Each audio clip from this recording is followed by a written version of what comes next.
Welcome to the Connected Growth Coaching Podcast, where we support women to rediscover who they are so they can thrive in all parts of their lives. Your hosts, Jen Heilman and Amanda Kingsley, share with you unique life coaching resources centered around the power of the mind and the ancient practice of feng shui. All right, welcome back. This is actually really perfect. Today's podcast is going to be all about relationships. So it's really aimed at people who are looking for love. They are just ending a relationship, or maybe they lost someone who they really care about. The reason I say it's perfect is because Jen and I just ate these spicy nuts. For anyone who's interested, they're called Thai lime and chili cashews from Trader Joe's, and they're really good. So we have got the spicy relationship like all throughout us right now. All right, so we are obviously, this is a short look into one suggestion, well, a couple suggestions, but we're overviewing the whole thing. We are not going deep dive into any one of these specific things. It's just relationships in general. So the thing that I want to say about this, and feel free to chime in at any point, obviously, Jen, is that I think as human beings, we're programmed in this culture, right from Disney movies, right? Mm-hmm. Where, it's like a classic place it starts. But we're programmed to believe that love, that the kind of love that exists between two people is like the most important love of all. Right. You know, it's like the savior. Yeah. It's Prince Charming and right. Or even like between a mother and a child, or between two best friends, or like it starts so early. And I, even as a parent, I probably reinforce that stuff without even knowing it, because it's so programmed. We just survival. Yeah. Right? And rely on And we absolutely, one of our favorite mentors says that we are Claire, says that we are herd animals. So we are supposed to depend on each other, and we do need that kind of love in our lives. But I think that there's some important work to be done around shifting that expectation that is the most important thing.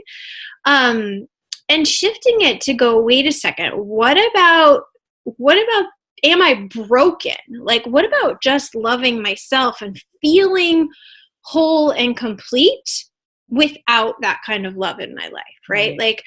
Just because I'm not in a relationship, or I don't have children, or I don't have a best friend, doesn't mean I'm broken. Right. Right? If I lose someone I love, there is deep sadness and pain, but it doesn't mean I'm broken.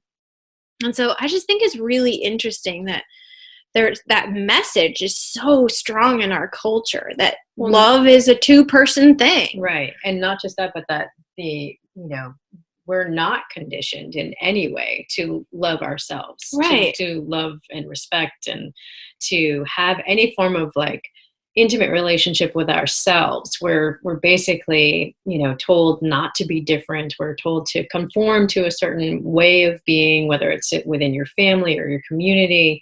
And no one's to blame for that. I mean, that's just kind of how it happens, right? From one generation to the next, you're told to be something else than what you feel inside of you oftentimes. Yeah. And so we just completely disconnect from loving ourselves. I think that's one of the number one things for our coaching clients is what does that even mean, right? Who are you, as a whole person? Right.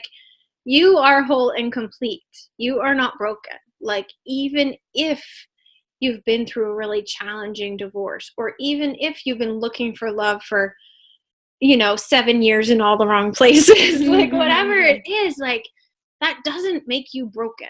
You are still whole and lovable and complete. But you also, the reason that you're struggling is because you haven't found yourself first. Yes, right? You haven't exactly.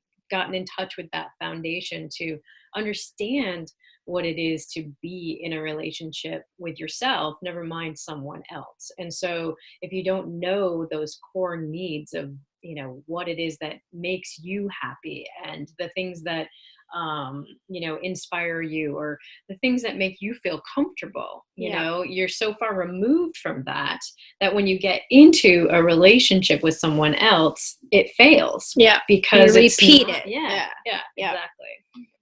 Yeah. So choosing to love yourself, choosing to feel whole and complete in a time, you remember this podcast is about relationships that are sort of like, we're not talking about the holy grail of relationships in this podcast. We're talking about the transitional ones. Like, I'm looking for love. I've just left a relationship. I lost someone I love. So choosing to feel whole and complete and to love yourself is really hard. It's not easy when you're in that place. So we're not saying it's easy. We're just saying it's important. Yes. And that is what allows us to heal. It allows us to come back together and get grounded and take back control of our lives. It also opens the magnetism to attract what we're looking for. Yeah, because you're attracting the things. Yeah, when you are at your, at your best, right? When you're really in there and know who you are and what you want out in life, that's when all the magic happens and we draw in that perfect person. Yeah. And if we're taking that example of looking for love, like the last thing you want to do is attract someone to you who's also feeling broken and incomplete. Right. Like, unless you are actively saying like, I want to find someone who's broken and incomplete, like, you got to fix that in yourself and not radiate those feelings, those vibrations out. So anyway, the journal, like, and when I say journal prompts, it might just be, maybe you're listening in the car and you're just thinking about these things. I find that pen to paper, we both do, Jen, maybe even more so than me, that pen to paper is like really where it's at. It really is where, the magic comes through. And I often find that I come in and out of being writing in my journal, but when I'm out of it, I'm feeling really lost. And so it makes a huge difference for me. So when we say journal prompts, we really just mean like, here's some things to think about, here's some things to consider. And the first question I would have you consider is, are you ready? So if you're looking for love, like, are you really ready? If you lost someone you love, like, are you ready to heal? Or are you still, and there's no right answer here. Like, you might not be ready. But what's important is to recognize where you're really at. Like, sorry, I had to clear my throat from all those spicy nuts. Let's take the case of a broken relationship. Like, are you ready to let that part of your life go and move on? You might not be. And so that's just really important to recognize, oh my goodness, and say like, here I am. I'm just going to stay here for a little while longer because I'm not ready. So if you're not ready, you might not be ready for the next 2 journal prompts I'm going to suggest. But that's the first question to ask. You might also not be ready for the feng shui Jen's going to suggest. However, doing the feng shui might make you ready or shift things so that you do feel ready. But if you're really not ready, the feng shui is not going to be as effective as if you are. At least that's my opinion. So the first question the second question after that would be, what does self-care look like in your life right now? Like, how are you nurturing yourself so that you feel whole and complete? Like, how are you showing up in the world as someone who is full, is complete, is ready for what you're looking for? And self-care is like one of the quickest things we let go of, especially as women. So just take a look at that. Think about that. How are you taking care of yourself so that you can show up the way that you want to show up in the world? And the next question I would have you consider is, what thoughts are on replay, right? If the thought is, I'm broken, I'm broken, I'm broken, I'm unlovable, I'm never gonna find my one true love. Like, sometimes it's hard to recognize that those are actually the thoughts that are playing over and over. They're looping in your head. And until you stop and go, what am I actually thinking about relationships in my life? What am I thinking about love? You might not notice that the reason that you are not finding love is because you keep telling yourself you're not going to. Mm-hmm. Yeah. So just notice, what are the thoughts on replay?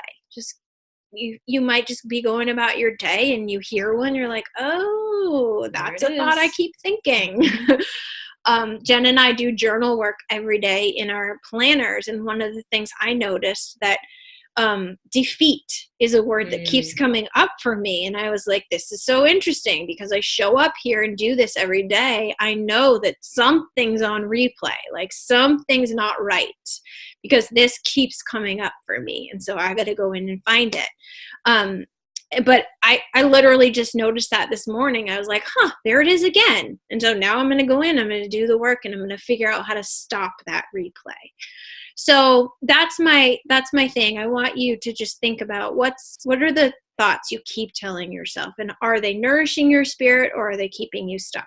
So maybe you're not going to notice negative ones. Maybe you're going to notice positive ones, like, I am lovable. For most people, that's not the case, unfortunately. But just notice, are they nourishing your spirit, or are they keeping you stuck? Right. So that's what I have for you in terms of the internal mind.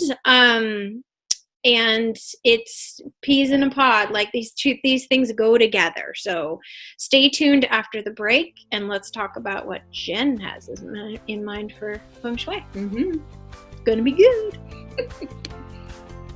Let's face it, no two lives are the same, and there are no one-size-fits-all tips and tricks. We love connecting with you on the podcast, but remember that if you want game-changing results, one-on-one coaching is where it's at. You can access our programs at connectedgrowthcoaching.com, and we will walk you through the unique circumstances that arise in your life and your home.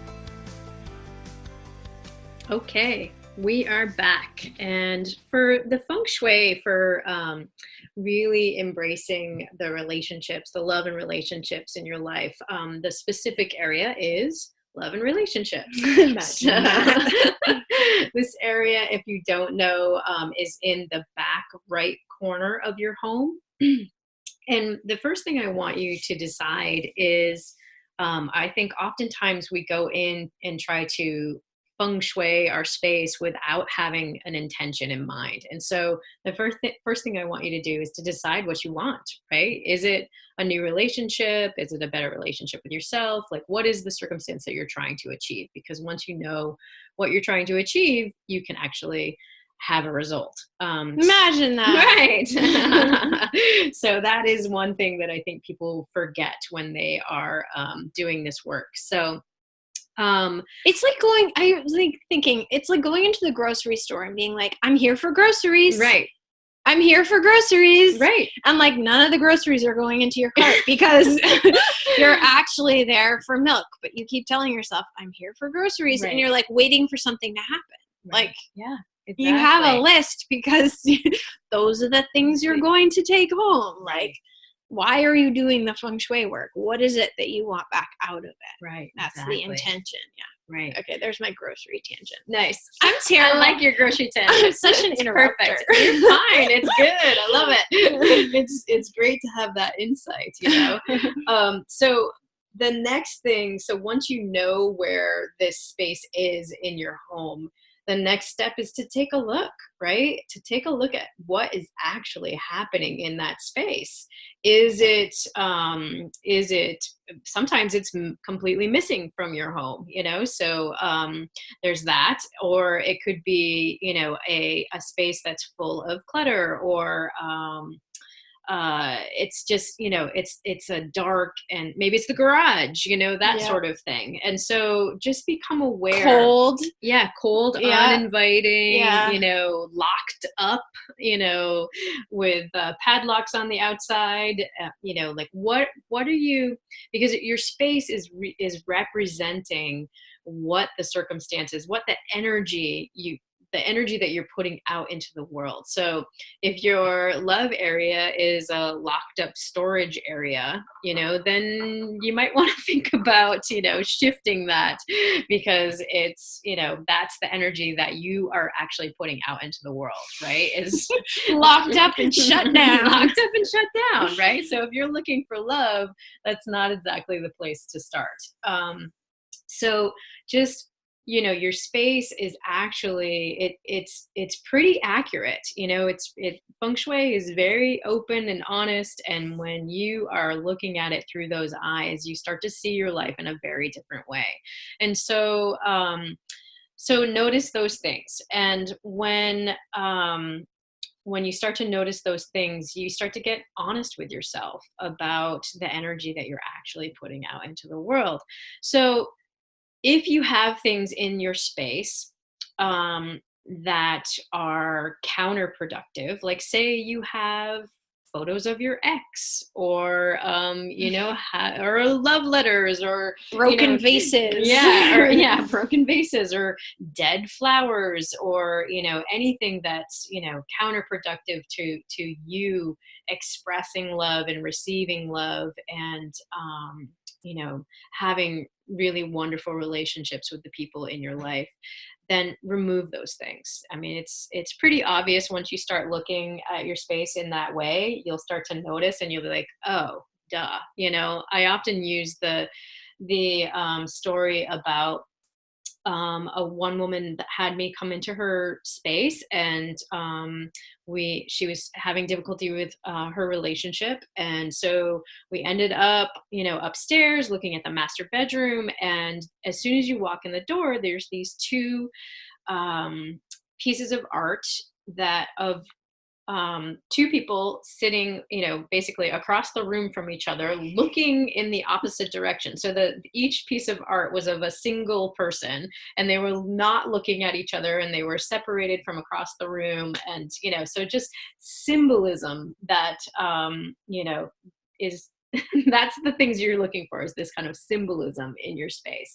And so as soon as she changed that, all of a sudden they were reconnecting in this beautiful way. She sent me an email and said that, they were connecting, and it felt like when they first met, like that kind of new love, right? That new energy. And her spouse had come to her and said, like, oh, without her even talking about doing the feng shui. That's what I love about this work, is that you can do this work in your home.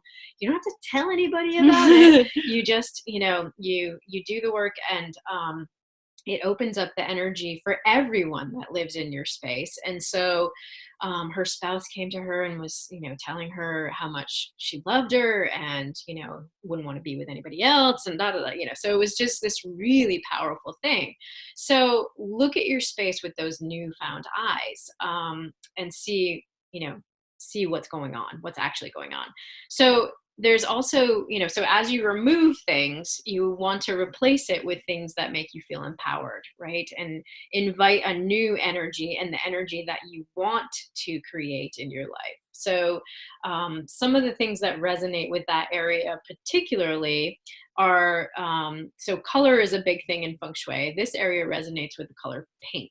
So pink is kind of one of those colors that you either love or hate. And so if you love it, fantastic, put pink everywhere. But if you hate it, you can do some things like putting pink paper, like behind the artwork. If you have frames on your walls, you can put pink construction paper up there, covered up by the frame, or you can tuck it in between the couch cushions, or put it inside drawers or cabinets, being like a little bit sneaky. So is pink specifically better than red? I know red's a fame color, but like, yeah, pink is red a little too fiery it's for too love? Fiery. Yeah, I mean, it is. Red's great if you can put it in there temporarily. Yeah, right. If you're trying to spice up your love life, trying to invite some passion, then pop a little bit of red in there. But be cautious, because it starts to turn the other way.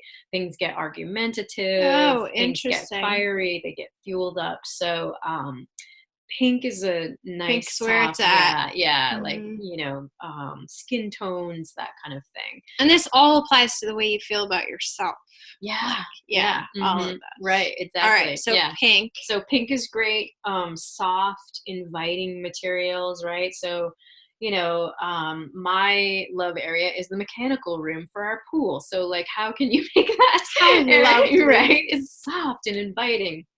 So, on the other side of that wall, luckily it's not just the mechanical room. So in the other space, I added a couple chairs, I added some soft pillows and that sort of thing. So it makes the space a lot more inviting. You want to add things like that symbolize love in your life. Love of self, love of others. If you're trying to develop a relationship, you can add pictures of couples, or if you're trying to heal an existing relationship, you can put photos of that relationship. What about the example we gave at the beginning of loss of a loved one? Mm, How does that work? Like when you're trying to heal that relationship, do you want those pictures there or not? Does that keep that energy? Yeah. Do you know what I'm trying to Yeah, ask? I know exactly what you're trying to ask, because I just recently lost my father this winter. Yeah. And so what came to mind is that if his photograph is in a very prominent place, then I see it and I get sad. And if it's in an area where I go to look for it, then I'm taking control over Yeah. that, right? Right. So it's not just, out there in front of me and catches Interesting. me by surprise. Right. And so I don't have it out, in an obvious place. Of course, he's still represented in the pictures that we've always had in our home, right? But to add, I think oftentimes, you put it's traditional to like put a photo up on the mantle or someplace, Right. like that's really obvious. And for me, it just felt too shocking because it's so fresh. And so I chose to have photos of him in my kitchen on the wall.